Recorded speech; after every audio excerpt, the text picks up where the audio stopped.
On Wednesday, January 1st, the Cuban people celebrated the 66th anniversary of the triumph of the Cuban Revolution.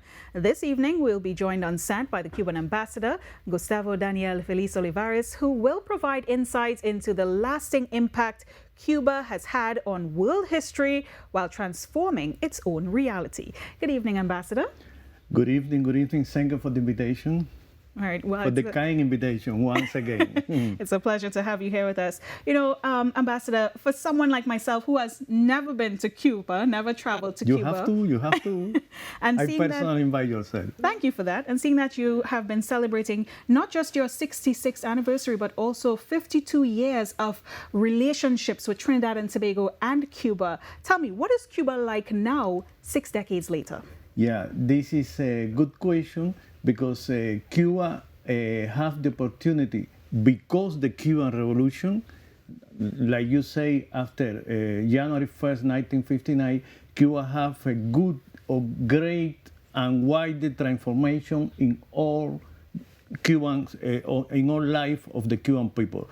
We can speaking about the health, about sport, about culture, in general, about social development in Cuba.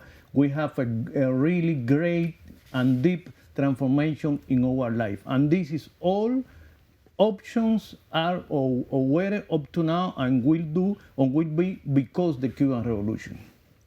So I know on New Year's Eve, the Cuban president, your president, Miguel Diaz-Canel, he spoke of, and I'm quoting here, working tirelessly to improve our country, that country being Cuba, of course. Now, I know that not just Trinidad and Tobago, but Cuba has relationships and partnerships with so many countries, not just in the Caribbean, but also in Europe and Canada, for example.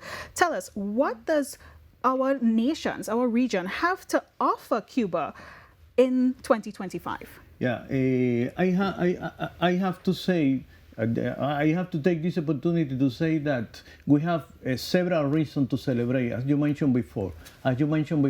First of all, as you say, we have a good recognition. Cuban Revolution is a really great recognition from the several countries for the almost all the countries around the world, and specifically in case of the Caribbean, as you said before, we accomplished 52 anniversary as well as part of the Cuban Revolution, and as part of our international relationship, we accomplished 52 anniversary of the relationship with the Caribbean countries.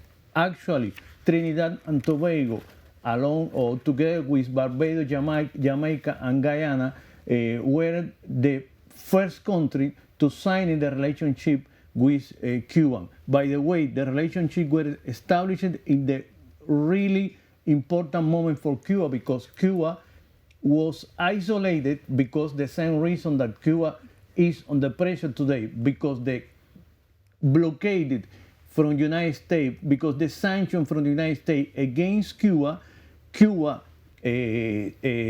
have the very complicated situation in 1962 when 4 countries, as I said before, like Trinidad and Tobago, signing the relationship, diplomatic formal relationship with Cuba.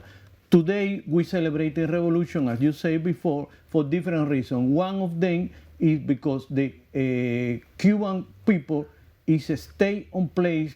Cuban Revolution is a stay on place despite the sanctions, despite the blockade. And actually, another example, the last one that I can give to you today, that on 20th of December, our president, Miguel Diaz-Canel, called for a march for the big parade in Havana supporting the Cuban Revolution. I have to say that the old people in Havana, or almost all people in Havana, or population in Havana, accomplished a great demonstration in supporting the Cuban Revolution.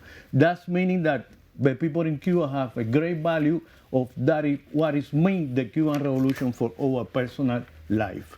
All right. Well, I know you're talking a lot about, Cuba, and it's rich in culture and history, as well as some of the development that you hope to see in 2025 from all of your partners. You know, one of the main things that would have come out from Cuba as well that is widely spoken about in the region is the fact that, and even before the pandemic, we would have had that relationship with your medical practitioners.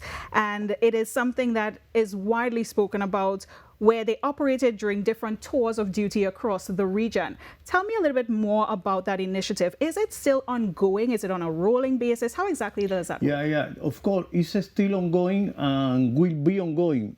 Cuba, the relationship, I have to say, the relationship from Cuba with the Caribbean country is very important, and it's a great value for us. In case, for example, Trinidad and Tobago, as you know, we have a medical brigade here almost more than 20 years. They are working still now.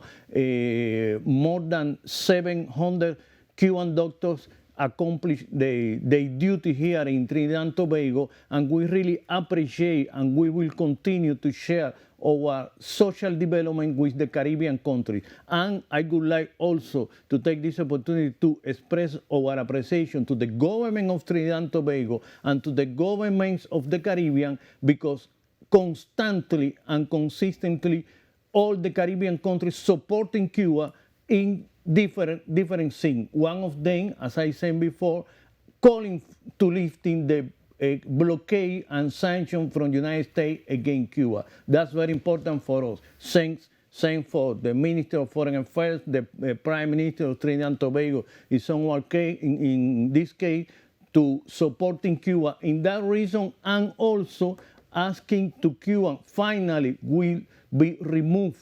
I hope that pretty soon or someday should be removed from the list of countries that we suppose that we supporting terrorism, which is crazy idea, but we appreciate that Trinidad and Tobago and Caribbean countries in different scenarios calling to and supporting Cuba in that matter.